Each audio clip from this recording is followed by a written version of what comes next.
Hello বন্ধুরা, আসসালামু আলাইকুম। কেমন আছেন আপনারা সবাই? আশা করি আল্লাহর অশেষ রহমতে সবাই ভালো আছেন। আপনাদের দোয়া এবং ভালোবাসায় আলহামদুলিল্লাহ আমি অনেক ভালো আছি। এখন যেই টেবিলের কাপড়টি আপনারা দেখতে পাচ্ছেন, এটা আমি কয়েকদিন আগে আঁকিয়েছিলাম। সেই ভিডিওটা আপনাদের দেখিয়েছি।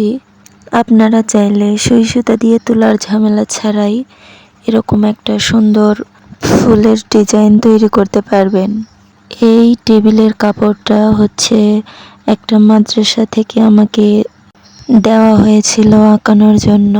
সুই সুতা দিয়ে তুলতে গেলে অনেকটা সময় লেগে যাবে, সেই জন্য ভাবতেছিলাম এভাবে রং দিয়েই কাজটা সেরে নেই। যারা হ্যান্ড প্রিন্টের কাজ জানেন তাদের জন্য এটা খুবই সহজ একটা বিষয়।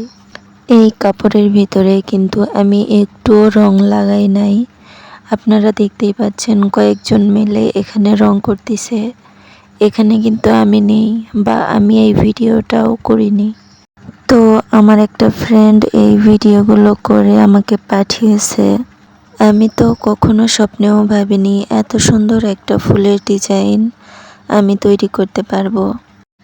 সুই সুতা দিয়ে তুলতে গেলে অনেকটা সময় লেগে যায়, আর অনেক সময় বিরক্ত হয়ে সেই কাপড়টা বছরের পর বছর পরে থাকে।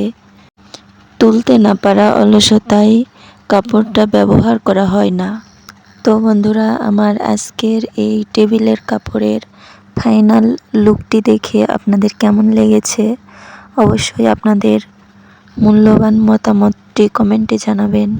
দিনের বেলা বাচ্চাদের নিয়ে ভীষণ ব্যস্ত থাকি, সেই জন্য রাতের বেলা আমাকে ভয়েসটা দিতে হচ্ছে, আর ঘুম ঘুম ভাবের কারণে কণ্ঠটা এমন হয়ে গেছে।